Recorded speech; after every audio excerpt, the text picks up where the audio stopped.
हरे कृष्ण। स्वर संधि यानी कि दो स्वरों के बीच में संधि। स्वर कौन से हैं? अ, ई, ऋ, उ, ऊ। और यही सब ह्रस्व स्वर हैं। उसी के दीर्घ होते हैं आ, ई, ऋ, उ। और दीर्घ स्वर हैं जो स्वर मिलकर बने हैं। दो स्वरों का मिलने से अ और ई मिलने से ए बने हैं, बराबर। तो ये स्वर जो है संयुक्त स्वर है, ए, ऐ, ओ, औ। संस्कृत में यहाँ पर जो दिखा है ल जैसा कुछ दिखाई दे रहा है आपको, उल कहता है, तो इसका प्रयोग भागवत में एक दो बार आएगा, भगवद गीता में शायद है भी नहीं। बहुत अल्प मात्रा में इसका प्रयोग होता है। खास करके वेदों के मंत्रों में कहीं कहीं इसके प्रयोग होते हैं। तो इसका कोई दीर्घ नहीं होता है, प्लुत होता है। आपको इसको हम कभी देखेंगे, उदाहरण जब आएंगे तब देखेंगे। तो दो स्वरों का जब मिलन होता है, जैसे आप बहुत सुने हैं, नित्य प्लस आनंद क्या होगा? नित्यानंद, बहुत प्रसिद्ध है। तो आज हम उसी प्रकार के स्वर संधियों के बारे में देखेंगे।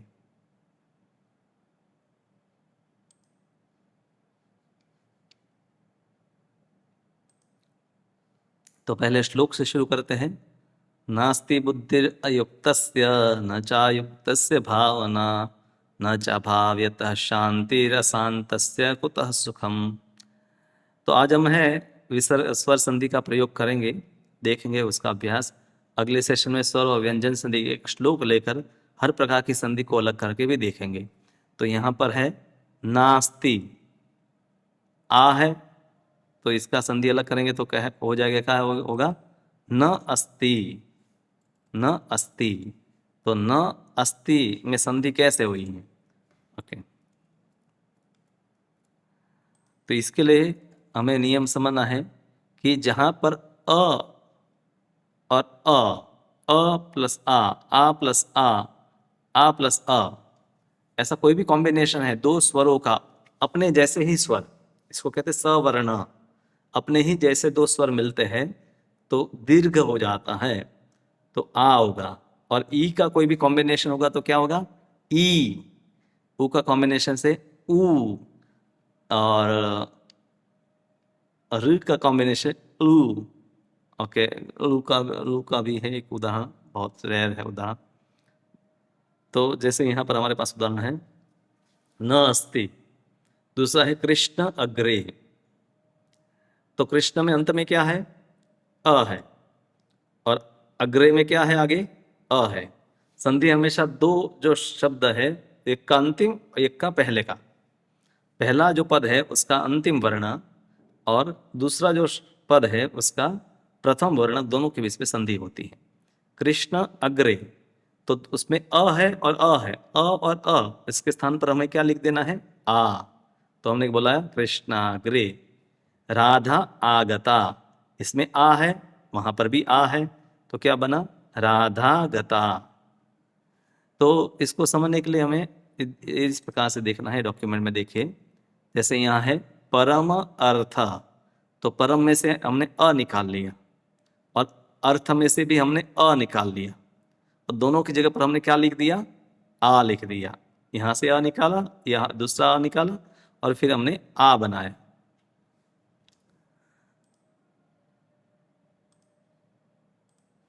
फिर हमने परम में जोड़ा, तो क्या हुआ? परमा। और था तो था ही, अर्थ था, तो बना परमार्थ। उसी प्रकार से देव प्लस आलय है, तो देव में से हमने अंत में से अ अलग निकाला और आलय का अ प्लस आ बना। तो आ फिर व के साथ जुड़ जाता है, इसको संधि नहीं कहते हैं। स्वर के साथ, व्यंजन के साथ स्वर जोड़ता है तो उसको संधि हम नहीं कहते। तो देव जो है उसके साथ आ जोड़ा, देवा, और लयः ऐसे बना। उसी प्रकार से विद्या अभ्यास, आ प्लस अ, वो भी आ होता है। फिर विद्या आलय, आ प्लस आ का उदाहरण है, वो होता है विद्यालय। तो इसको कहते हैं सवर्ण, अपने ही वर्ग का वर्ण हो, ह्रस्व वर्ण हो, ह्रस्व और दीर्घ हो, दीर्घ ह्रस्व हो, दो दीर्घ हो, तो हमेशा बनता है दीर्घ स्वर बन जाता है, यानी कि आ बन जाएगा। उसी प्रकार से ई का उदाहरण हम लेते हैं। यहाँ पर है कवि और इंद्र, इसमें ई है, यहाँ पर भी ई है, तो दो ई मिलकर क्या बनेगा? ई। तो हम कहेंगे कवींद्र, कवीश्वर, पृथ्वीन्दु, महिष। तो जहां पर भी आपको दीर्घ दिखाई दे वहां पर संधि अलग करेंगे। जैसे आपको विद्यालय शब्द दे दिया तो आप क्या करेंगे? विद्या प्लस आलय। अब इसमें संधि अलग करनी तो आपके पास चार ऑप्शन हो जाते हैं। जैसे विद्यालय है तो क्या आ की चार कॉम्बिनेशन अलग करने से बनते हैं। अ अ आ अ अ आ आ आ। तो चार प्रकार का संभावना है। विद्या प्लस आलय, विद्या आलय, विद्या आलय, विद्या प्लस अलय। तो हमें पता है कि एक ही शब्द कॉम्बिनेशन में बराबर है, वो है विद्या प्लस आलय। इसी प्रकार से उपदेशामृत में जो प्रसिद्ध श्लोक है, नियमाग्रह, नियम आग्रह, नियम अग्रह। तो अ मिलकर भी आग्रह आ बनता है, नियम अग्रह, तो नियमाग्रह बनेगा। फिर नियम अग्रह, तो अ और अ मिला, आग्रह करेंगे तो अ प्लस आ। तो दोनों संभावना है, इसलिए नियमाग्रह का दो अनुवाद होता है, नियम अग्रह और नियमाग्रह। तो इसलिए दोनों प्रकार का वहां पर एक्सप्लेनेशन आपको मिलेगा। तो वहां पर दो शब्द जो बने हैं वो परफेक्ट है, इसलिए दोनों को हम ले सकते हैं, दोनों प्रकार का अनुवाद हो सकता है। पर हर जगह पर ऐसा संभव नहीं होता है। जैसे देव प्लस आलय, तो देवा आलय होता है, देवा तो कोई शब्द नहीं है, तो देव प्लस आलय एक शब्द है, बराबर है। देवा प्लस अलय भी हो सकता है, देव प्लस अलय भी हो सकता है। पर हमें पता है कि देव, देव, देव और अलय ये शब्द बराबर है, तो हम कहेंगे देवालय। अब ऊ का उदाहरण देखते हैं। भानु उदय, भानुदय, साधु उचुः, साधुचुः, वधु उत्साह, वधूत्साह, वधु उर्मिका, वधूर्मिका। तो यहाँ पर हम वापस हमारे श्लोकों के ऊपर जाते हैं। ये सब जो उदाहरण यहाँ पर है, जीव गोस्वामी ने हरि नामावत व्याकरण लिखा है, उसी में से सब उदाहरण लिए हैं। तो साथ साथ में संस्कृत पढ़ने से साथ आपका भगवान का नाम का भी कहीं ना कहीं उच्चारण हो ही जाता है। तो है हरि इति, हरि इति, हरि इहा, हरिहा, विष्णुदय। वहाँ सूर्योदय था, यहाँ क्या दूसरा शब्द है? विष्णुदय, साधुचु। अब री का उदाहरण है, री प्लस री, पितृ और ऋण। री को जब मात्रा के रूप में इस प्रकार से लिखा जाता है, यहाँ पितृ में जैसे है, फिर ऋणम, तो हम उसका दीर्घ त्र कर देते, पितृन्नम, पितृन्नम। भगवद गीता में ये शब्द आता है पितृन्नम। फिर गम्लुकार, गम्लुकार, ये शब्द बहुत दुर्लभ है, तो इसलिए ज़्यादा उसकी चिंता नहीं करना है। तो ये पहला नियम पूरा हो गया, एक नियम आपने सीख लिया। तो यहाँ पर ये आपको ध्यान देना है कि स्वर संधि में जो पहला नियम है वो सबके साथ नहीं लागू होगा। अ, ई, र, ल और उ, ये पांच जो है उन्हीं के साथ ये लागू होगा। अपने सवर्ण स्वर अ के साथ आ गया, ई के साथ ई आ गया, र के साथ री आ गया, ओ के साथ ऊ आ गया। दोनों ह्रस्व दीर्घ, मतलब पहली दो लाइन है, उसको आपको ध्यान में रखना है। तो उसके लिए ये नियम है, बाकी सबके लिए ये नियम नहीं लागू करना है। जैसे ये दो जो है उसको हमें देखना है कि इसका कुछ अलग कला कर देता हूँ, बराबर, इसके लिए ये नियम है, बराबर। फिर ई के साथ ए आएगा, उसके लिए नियम नहीं, या ए के साथ ए आएगा, उसके लिए नियम नहीं है। यही आपस में जब मिलते हैं, चाहे कोई भी कॉम्बिनेशन में हो, तो हमेशा दीर्घ बनेगा। ह्रस्व दीर्घ का भी दीर्घ बनेगा, दीर्घ ह्रस्व का भी, दीर्घ दीर्घ का भी, और दीर्घ ह्रस्व का भी हमेशा दीर्घ बनेगा।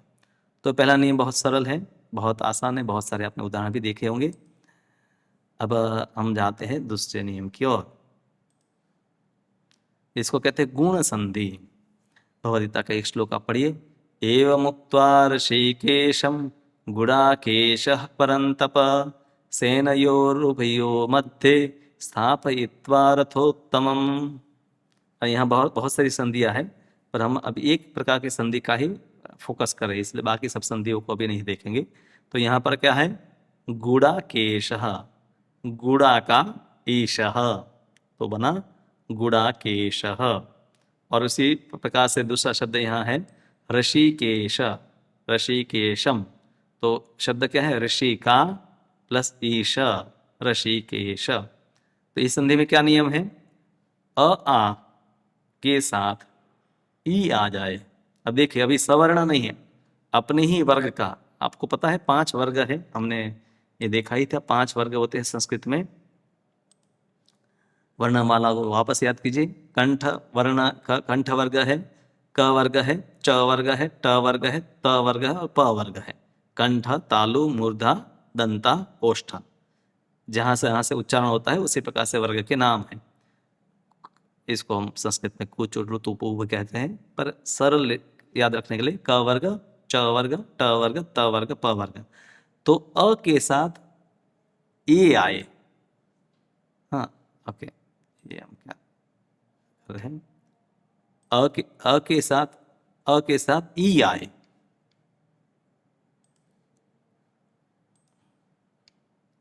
अब अ के साथ अ नहीं है, अ के साथ उसके आगे वाला ई है। तो यहां पर आप देखिए, ई की लाइन में कौन आता है, ई आता है, तो ये बनेगा। आपको याद है, इसी चार्ट आपके पास है तो तुरंत आप समझ गए, अ प्लस ई बनकर आगे वाला बनेगा क्या, ए बनेगा।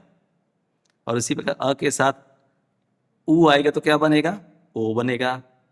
अ के साथ ऊ आएगा तो रू आएगा तो अर बनेगा, अ के साथ रू आएगा तो अल बनेगा। तो आसान है, चार्ट से ही आप समझ जाएंगे संधि के नियम। जैसे है न इति, अ प्लस ई क्या बना, नेति। गोकुल ईश, अ प्लस ई गोकुलेशः। सूर्य प्लस उदय, सूर्योदय। पुरुष उत्तम, पुरुषोत्तम। इसमें थोड़ा और नियम है, अ के साथ री अगर आए, ह्रस्व या दीर्घ, ऋषि का री, तो बनेगा क्या, उन दोनों के स्थान पर हमें लिख देना है क्या, अर लिख देना है। जैसे महा ऋषि है, तो यहाँ से हमने आ लिया, यहाँ से हमने री लिया, और बना क्या, महर्षि। महा का महा जो था उसकी जगह आ की जगह पर अ हो गया और रेफ हो गया, तो महर्षि। उसी प्रकार से कृष्णर्ढि। और इसी प्रकार से अ के साथ लु आए तो हम अल बनाएंगे, तव लुकारः, तवलकारः। यमुना लुकारायते, यमुना यमुनलकारायते। तो ये बहुत विशेष शब्द है, पर हम सामान्य शब्दों को पहले देखते हैं। तो यहाँ बहुत सारे उदाहरण भी मैंने दिए हैं, ये तो हमने सब कर लिए, वो आगे भी हम देखेंगे। अभी हम दूसरे नियम के उदाहरण पहले देखते हैं। देखिए यहाँ पर क्या है, देव प्लस इंद्र क्या बना, देवेंद्र। तो व में से हमने अ निकाला और ई, अ और ई मिलाकर उसके स्थान पर ए कर दिया, तो देव में ए ऐड करेंगे तो क्या होगा, देवे हो गए, फिर देवेंद्र। गण ईश गणेश, महा इंद्र महेंद्र, महा ईश महेश, गणेश रमेश, महेश सुरेश। ये सब शब्द जो है गुण संधि है, अ प्लस ई से बने हैं ईशा। उसी प्रकार से अ प्लस उ, तो चाहे अ हो या आ हो, ऊ हो या यहाँ ऊ हो, दोनों से क्या बनेगा, ओ बनेगा। जैसे सूर्योदय, सूर्य उदय। एक उनविंशति, एकोन विंशति ही। महा उत्सव, यहाँ आ है उसके साथ ऊ है, तो क्या बना, महोत्सव। महोत्सव, अ निकाल दिया उसकी जगह ओ कर दिया, यहां से भी ओ निकाल देना है, दो स्वर मिलकर एक स्वर बन जाता है। ये नियम में याद रखना है कि दो स्वर मिलकर एक स्वर जब बन जाता है तो लिखने में इसलिए एक स्वर लिखा जाता है। वहां से अ निकाला, यहाँ से उ निकाला और दोनों के स्थान पर हमने ओ कर दिया। महा उत्सव की जगह पर महोत्सव, महारुमि। तो उसी प्रकार से हमारे पास सप्त ऋषया, तो सप्त की जगह में से हमने अ निकाला, ऋषि में से ऋ निकाला और उसके स्थान पर हमने कर दिया अर। फिर त के साथ अ जुड़ेगा तो सप्त हो गया, और रेफ तो सप्तर्षय, महर्षि का महर्षि। तो ये सरल है, अगर जरूरत है तो आप मैंने आपको आनुपूरी पढ़ाया था, शब्दों को अलग अलग लिखेंगे, वर्णों को अलग अलग लिखेंगे। कोई एक पद है उसमें जो भी वर्ण है उसको अलग अलग लिख दीजिए, आपको पता चल जाएगा अंत में क्या है, और आगे वाले जो पद में आगे क्या है वो दोनों के स्थान पर निकाल कर उसको उसके स्थान पर जो बनता है उसको लिख देना है। तवलकार और महलकार, और बहुत सारे उदाहरण हैं, आप यहाँ देख सकते हैं। ये आप उदाहरण पढ़ लीजिए स्वयं, इसको मैं आपको भेज भी दूंगा, ये और अभ्यास के लिए है। बहुत सारे उदाहरण आपको मिलेंगे, राजर्षि, ब्रह्मर्षि, प्रश्न उत्तरम, प्रश्नोत्तर, पर उपकार, परोपकार, हित उपदेश, हितोपदेश, अनेकों अनेकों उदाहरण है। स्वर संधि तो इतनी कॉमन है। पुरुष उत्तम, पुरुषोत्तम, देवर्षि। अब हम आगे की संधि पर जाते हैं, इसको कहते हैं वृद्धि संधि। ममेवांशो जीवलोके जीवभूतः सनातनः मनःषष्ठानीन्द्रियाणि प्रकृतिस्थानि कर्षति ममेव, मम एव अंशः। तो ममेव का संधि हम करते हैं मम एव, अ प्लस ए, बराबर। तो यहां पर अ प्लस ए आया तो ऐ बना, और अ के साथ ओ आया या औ आया तो औ बना। तो ए आए या ऐ आए, अंत में बनता क्या है ऐ। ओ या औ आए तो बनता है औ। जैसे बहुत सारे उदाहरण हैं, कृष्ण एकनाथ, अ और ए, तो हम कर देंगे कृष्णैकनाथ, कृष्ण ऐश्वर्य, कृष्णेश्वर्य, कृष्ण ओदनम, कृष्णोदनम, महाऔषधि, महौषधि। इसके कुछ और उदाहरण विस्तार से देखते हैं यहाँ पर वृद्धि संधि के। जैसे एक एक, दो शब्द है, एक एकम, एक एकम, तव ऐश्वर्यम, तवेश्वर्यम। सबसे कॉमन शब्द आप हमेशा सुनते हैं सदा एव, क्या बनता है सदैव, महा ऐश्वर्यम, महेश्वर्यम। कई शब्द आप पहले से जानते हैं पर आपको पता नहीं था कि ये भी संधि से होता है। अब तो अब पता चल गया कि सदा, सदैव का मतलब होता है सदा एव, हमेशा के लिए, सदैव। तस्य ओदनः, तस्योदनः, मम औषधम, मम औषधम, गंगोघ, गंगा औघः, गंगोघः। महाऔत्सुक्यम, महोत्सुक्यम। तो और बहुत सारे हैं, जैसे वन औषधम, वनौषधम, अद्यैव, न एव, नैव, तत्र एव, तत्रैव। तो ये शब्द कई बार आपने सुने भी होंगे। तदा एकदा, तथा, तथैव, तथा एव, तथैव। तो ये शब्द बार बार आपने देखे भी होंगे, सुने भी होंगे। तो वापस वर्णमाला को देखते हैं, क्या है नियम। अ के साथ ई आए तो ये बनता है, इसको गुण संधि कहते हैं। प्लस अ के साथ अब आता है ए या ऐ, तो ऐ बनेगा। और उसी प्रकार से अ के साथ आता है ओ तो बनेगा औ। तो गुण संधि में हमने क्या देखा, अ के साथ ई को मिलाया, अ के साथ उ को मिलाया, बराबर। तो बना क्या, तो उसमें आपको याद ही है कि हमने उसमें बनाया था ए।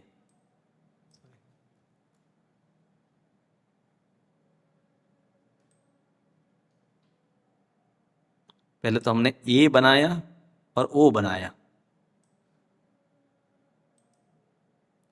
ये गुण संधि में हमने किया। क्या किया था, अ के साथ ई मिलाकर ए बनाया, अ के साथ उ से ओ बना। अब वापस अ के साथ ए आ गया तो क्या बनेगा आई, अ के साथ ओ आ गया तो क्या बनेगा औ। तो स्वर और मिलते जा रहे हैं। संयुक्त स्वर ऑलरेडी ए पहले से संयुक्त है, उसके साथ वापस अ जुड़ जाता है तो ए का ऐ हो जाता है। ओ संधि से ही बना हुआ है, उसके साथ वापस अ मिल गया तो बना औ। और आगे अब नहीं मिलेंगे और आगे जो मिलेंगे वो आपको देख लेंगे आगे आगे की संधि में। ऐसा नहीं कि अनएंडिंग ऐसे मिलते ही नहीं रहेंगे, उसका भी अंत आता है। तो हमने यहाँ पर बहुत सारे उसके भी उदाहरण देखे। अब हम देखते हैं, तो अ के साथ आपने सब कुछ मिला लिया, अ के साथ अ मतलब आ बन गया, अ के साथ ई भी मिला लिया। यहाँ वापस चार्ट में देखते थे तो आपको याद रहेगा कि अ के साथ हमने अ मिला लिया तो आ बना, अ के साथ ई तो ए बना, अ के साथ र बनाया तो अर, अ के साथ उ बनाया तो अल, अ के साथ उ बनाया तो जोड़ा तो ओ बना। तो अ के साथ हमने ये सब वस्तु जोड़ दी, अ के साथ ए जोड़ा तो ऐ बना, ए अ के साथ ओ जोड़ा तो औ बना। तो अ के साथ हमने सब प्रकार की कॉम्बिनेशन अभी कर ली है। अब आगे देखते हैं और क्या मिलाना है हमें। अब हम करते हैं ई को लेते हैं, ऊ को लेते हैं, रु को लेते हैं और ळू को लेते हैं, इसको भी सबके साथ मिक्स करते हैं। पर यहाँ नियम बहुत सरल है। एक श्लोक हम पढ़ते हैं, कर्मण्येवाधिकारस्ते माँ फलेषु कदाचन माँ कर्म फल हेतुर्भू माँ ते संगोस्त्व कर्मणि। तो हमारे पास ये शब्द है कर्मण्येव, कर्मण्येवाधिकारस्ते, कर्मणि एव। तो वहां हमने क्या किया, ई जो था और ए था उसके स्थान पर हमने क्या कर दिया।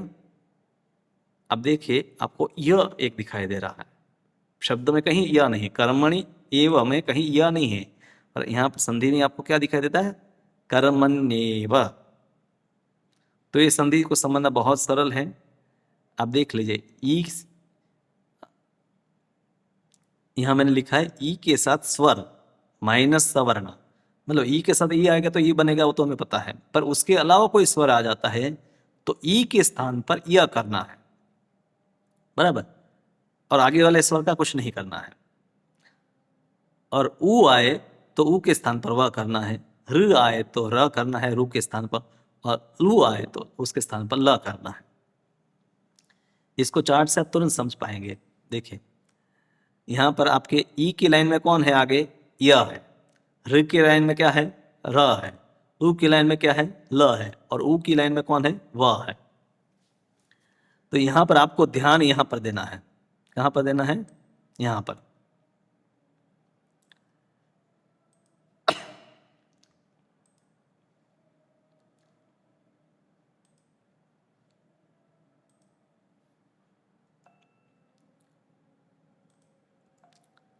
अभी आप यहां पर से देखिए कि यहां पर आपको जो ध्यान देना यहां पर ही देना है कि अ के ई के जगह पर हमें य करना है, रू की जगह र करना है, ऊ की जगह ल करना है, और ऊ की जगह वह करना है। अब जब भी मैं कहूं यह करना है मतलब यह व्यंजन, यह अ के साथ नहीं, यह, इसलिए वहां पर मैंने संधि में यह व्यंजन लिखा हुआ है। तो अपने ही जो वर्ग के जो है अंतस्थ, इसको अंतस्थ कहते हैं, तो उसको उसमें कन्वर्ट करना है।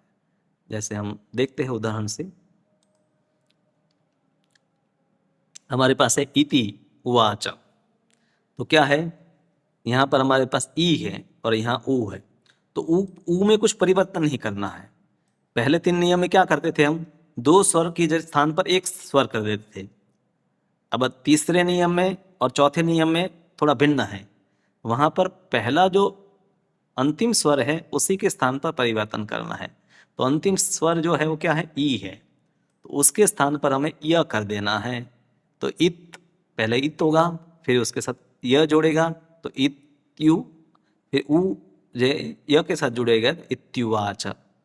और उसी प्रकार से देवी अस्ति, दिव्य अस्ति, इसको मैं और उदाहरणों से सरलता से समझाता हूँ। जैसे यहाँ पर आप देखिए,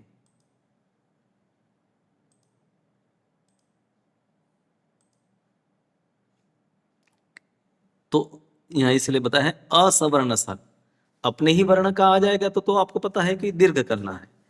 तो प्रति एकम, तो प्रति में से हमने क्या निकाला, ई निकाला, और एकम को तो निकालना नहीं, उसके स्थान पर कुछ भी परिवर्तन नहीं करना।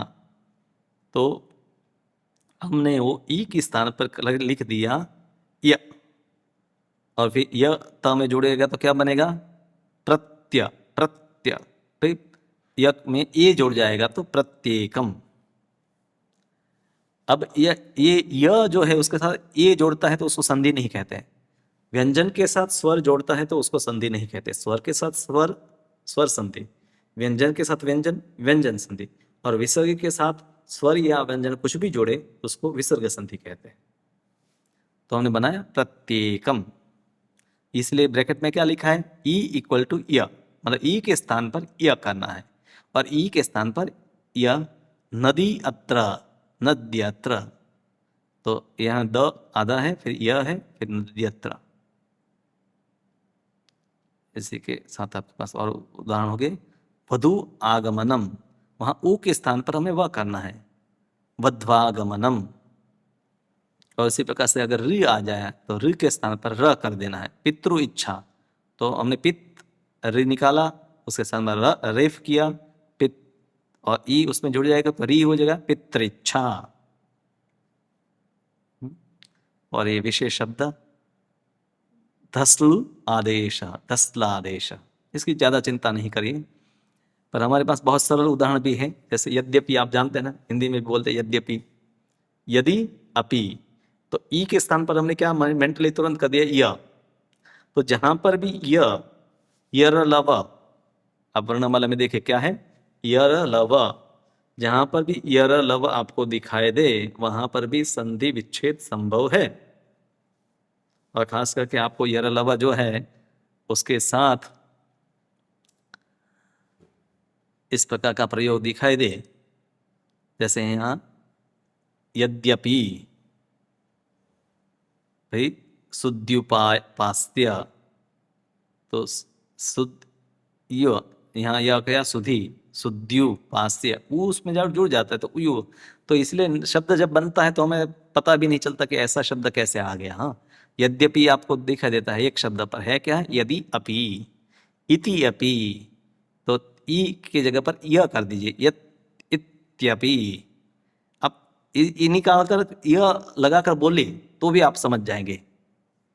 इत्यपि, ऊ के स्थान पर वह लगा, या मधु, मधु में ऊ के स्थान पर वह बोले, मध्वरी। जननी में ई के स्थान पर यह लगा दीजिए, जनन्याह। अति उत्तम, तो ई के स्थान पर यह लगाइए, इत्युत्तम। तो इस प्रकार से संधि आपकी होती है, उसको हम कहते हैं यण संधि, या ये आपके लिए ठीक है, यण संधि रख दीजिए। इसके कई नाम हैं आपके लिए। यण संधि, यण उसको क्यों कहते हैं वो आगे का विषय है, पर ये आसान है। आपको ई के बाद कोई स्वर आए, री के बाद कोई स्वर आए, लू के बाद कोई स्वर आए, या ऊ के बाद कोई स्वर आए, कौन से स्वर? असवर्ण स्वर, मतलब उसके वर्ग का नहीं, और कोई भी स्वर आ जाता है तब, चाहे ई के बाद ई के बाद आ जाए, ई के बाद ए आ जाए, ओ आ जाए, ऐ आ जाए, तो तब हम कर देते य। ई के स्थान पर य, ऋ के स्थान पर र, उ के स्थान पर ल, और ऊ के स्थान पर व। अ के लिए बहुत सारे नियम है। देखिए, अ के लिए हमने 3 नियम पढ़े। अ के साथ अ वाले नियम देखे, अ के साथ ई वाले नियम देखे, अ के साथ ऊ के अ के साथ ऊ वाले नियम देखे, अ के साथ ए, अ के साथ ओ। पर ये सब में एक ही साथ में चारों, 1 2 3 4 5 5 स्वर पहला रस्व स्वर है, अ ई ऋ उ और ऊ। तो उसमें हमने अब सबको ले लिया कि भाई ये पहले है, उसके बाद कुछ आए तो क्या करना है। अब एक नियम बचा है, अब एक नियम से बचा है, तो यहां वापस देख लेते हैं। बहु इति, बहवीति, गुरु आसनम, गुरुवासनम, पितृ इच्छा, पितृच्छा, इति आदि, इत्यादि। हिंदी में भी बोलते ना इत्यादि, तो हमने वहां ई था वहां पर यह कर दिया, इत्यादि। अब लगाकर भी बोल सकते हैं तुरंत, इत्यादि, मध्वरी, धसलादेश। तो ये तो आपका हो गया। अब आप कहें कि भाई हमने जो बनाए थे क्या दीर्घ व्यंजन, दीर्घ स्वर बनाए थे, उसके बाद कोई और स्वर आ जाए तो क्या करें? तो उसको हम देखते हैं। नैनम छिन्नन्ति शस्त्राणि नैनम दहति पावकः न चैनम क्लेद्यन्त्यापो न शोषयति मारुतः। हम एक शब्द के ऊपर यहाँ देखते हैं, जो संधि हमें पढ़ानी है वो यहाँ पर उदाहरण देखते हैं। पावकः शब्द क्या है? पो अकः। तो ये तो हमें पता है कि अ के बाद कुछ आए तो क्या करना है, ई के बाद, ऊ के बाद, रू के बाद, ऊ के बाद। पर अब हमने जो बनाए थे वो कौन थे? ओ था, ई हमने बनाया, बराबर, ओ हमने बनाया, हमने आई बनाया और औ बनाया। वापस एक बार देखिए, हमने ये चार बनाए, बराबर। ये सब ये अपने स्वतंत्र व्यंजन नहीं है, ये व्यंजनों को मिलने के बाद, सॉरी, ये स्वतंत्र स्वर नहीं है। स्वर तो स्वतंत्र है, पर ये स्वर बने हैं संयुक्त स्वरों से, दो शब्द स्वरों के मिलने से ये स्वर बने हैं। ये कैसे बना? अ के साथ ई आया तो ए बना। उसी प्रकार से ओ कैसे बना? अ के साथ ऊ आया तो ओ बना, और अ के साथ ए आया तो आई बना, ए अ के साथ ओ आया तो औ बना। अब ए के बाद कुछ आता है तो क्या करना है, आई के बाद कुछ आता है तो क्या करना है, ओ के बाद कुछ आता है तो क्या करना है, और औ के बाद कुछ आता है तो क्या करना है, बराबर।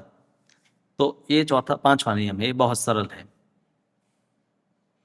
तो नियम में देखें हम, तो ए के बाद कोई स्वर आए सवर्ण स्वर के अलावा, तो ए के बाद हम करेंगे आई।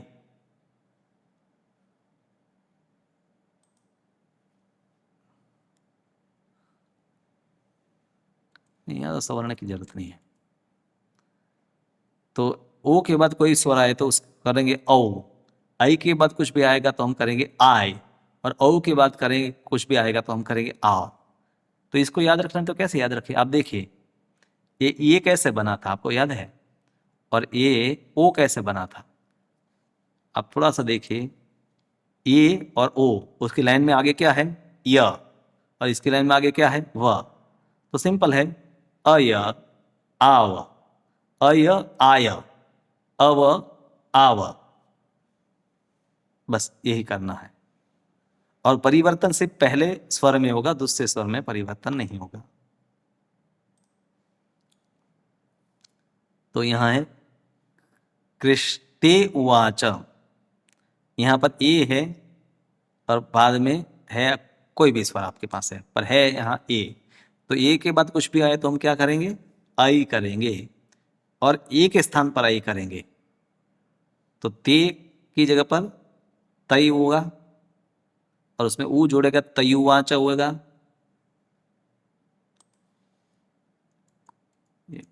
तयुवाच।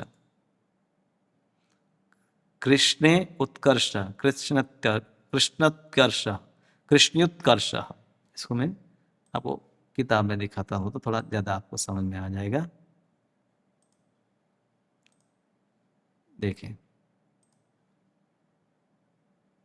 ए के स्थान पर आई करना है, फिर ओ के स्थान पर औ करना है, और ए और आई है तो यहाँ आई और आय आएगा। क्यों? ये दीर्घ है, तो मतलब दीर्घ तो ऐसे ये भी दीर्घ है, पर इसमें आ कर देते हैं, आई और आय, क्योंकि उसी उसी के लाइन में अ य आता है, और ओ और औ के स्थान में आगे मूल उसमें क्या व से ही बना है ना, औ और आव आता है। तो इसके बाद कोई भी स्वर आए, सवर्ण स्वर भी आए, ए के बाद ए भी आए तो भी ये नियम लागू पड़ा। ए आई के बाद आई, ओ के बाद ओ के बाद ओ, कोई भी स्वर आए तो पहला नियम देखते, ए के बाद स्वर आता है। जैसे हरि ए, तो हमें ए निकाल कर उसके स्थान पर ए लिख देते हैं। हर प्लस आई प्लस ए, तो क्या बनेगा? हर ये, हर ये नमः।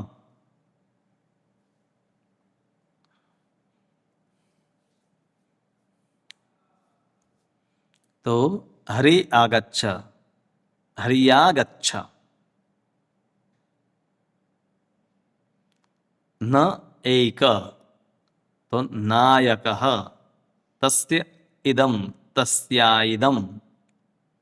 अब ये जो शब्द है वो सामान्य प्रयोग में वाक्यों में कम आते हैं। ये जब व्याकरण में शब्द जब बनते हैं तब इसके प्रयोग ज्यादा आते हैं। जैसे नायक शब्द आपको मिल जाता है, पर ये व्याकरण में नायक कैसे बना उसको देखने के लिए इसके प्रयोग आते हैं। तो इसलिए ऐसे प्रयोग आपको भाषा में कम देखने मिलेंगे। जैसे नायक, नायक शब्दों को हम नायक ही लेते, कभी उसका संधि अलग करते नहीं है। पर ये नायक शब्द कैसे बना था उसमें व्याकरण का जब प्रयोग करना है तब ये संधि का हम प्रयोग करते हैं। तो इसलिए सामान्य व्यवहार में इस संधि को आप कम देख पाएंगे। तस्येदम तस्याइदम विष्णु अव, विष्णु ए विष्णवे, तो हम विष्णवे नमः करते हैं। पर ये व्याकरण में विष्णवे कैसे बना था उसके लिए प्रयोग आता है।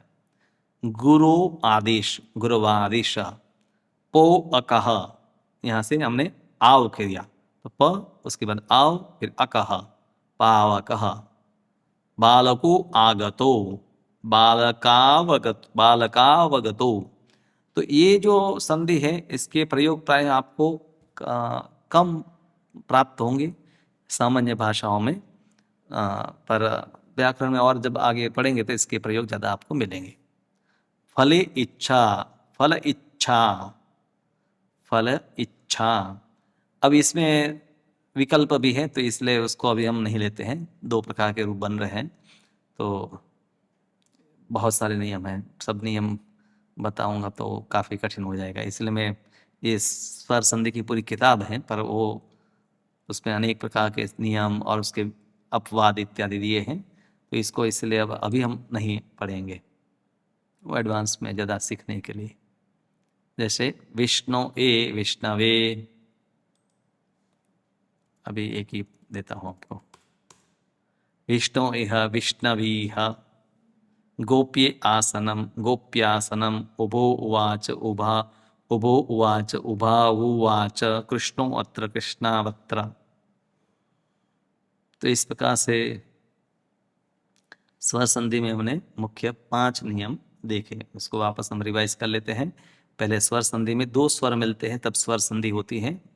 तो हमें एक एक स्वर के साथ सब कुछ जोड़कर देखना है, तो 5 नियम में आपका वो कवर हो जाता है। भले आपको वैसे भी 5 स्वर तो 5 ही मुख्य, ह्रस्व स्वर तो 5 ही है, फिर उसकी के दीर्घ रूप है, और फिर रस्व रस्व मिलकर और दीर्घ बने, संयुक्त स्वर सब बने हैं, और फिर संयुक्त के साथ और संधि होती है। पर 5 नियम में आपके सब स्वर संधि के नियम आ जाते हैं। तो उसको हम देख लेते हैं वापस एक एक करके। तो सबसे पहला हमने देखा था, क्या देखा था? सवर्ण संधि, अ आ के साथ वो आपस में मिलते हैं तो आ बनता ई। सवर्ण स्वर मतलब अपने जैसा ही, अपने अपने वर्ग का स्वर। तो अ आ से आ बनेगा, ई से ऊ बनेगा, ऊ से ऊ बनेगा, र से र बनेगा। इसके बहुत सारे उदाहरण देखिए, तो बहुत सारे कॉमन उदाहरण हैं, चाहे नित्यानंद लो, नियमाग्रह लो।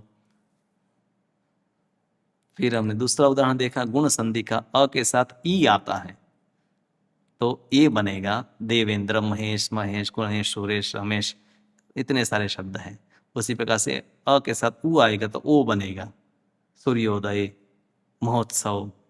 अ के साथ री आएगा तो महर्षि, देवर्षि, ब्रह्मर्षि। और अ के साथ लू वाले उदाहरण आपको प्रायः देखने नहीं मिलेंगे। फिर अ के साथ आपका ए ऐ आ गया, हमने पहले ए बनाया, वही वापस अ के साथ आ जाता है, तो उसमें अब और क्या आगे जाएंगे, ऐ बना देंगे।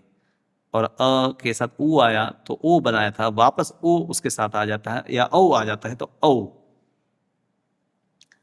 तो ये 3 जो नियम है उसमें 2 स्वर मिलकर एक स्वर बनते हैं, पूर्व और पर दोनों मिलकर एक स्वर बनते हैं। चौथे और 5वें नियम में क्या है? जो पहला पद है उसका अंतिम स्वर है वहीं परिवर्तन है।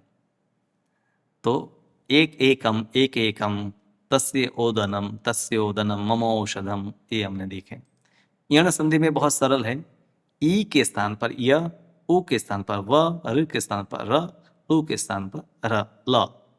पर जब यहाँ करते हैं तो हम अर और अल बनाते हैं, वो कुछ नियम है। तो यहाँ पर प्रत्येकम प्रत्येकम, नदी अत्र नद्यत्र, यद्यपि।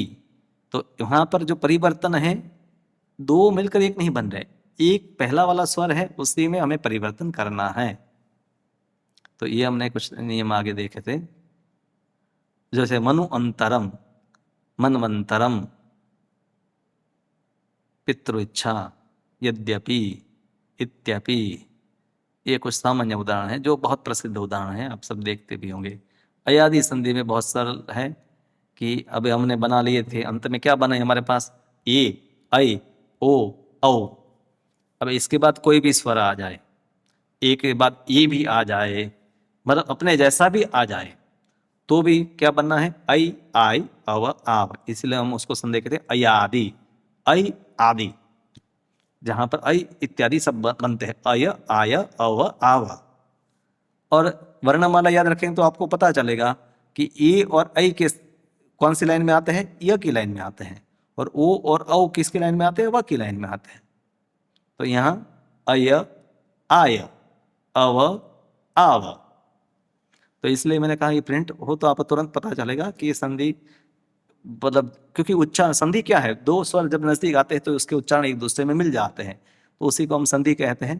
तो संधि में इसलिए इसी प्रकार का होता है, हरे ए, हर ए, नई अकह, नाय अकह, विष्णु ए, विष्णवे, पो अकह, पावकह। तो इसके भी उदाहरण वैसे भी कम ही मिलेंगे, क्योंकि शब्द जब निर्माण होते हैं तब इसके प्रयोग ज्यादा होते हैं, सामान्य व्यवहार में इसके उदाहरण कम होते हैं।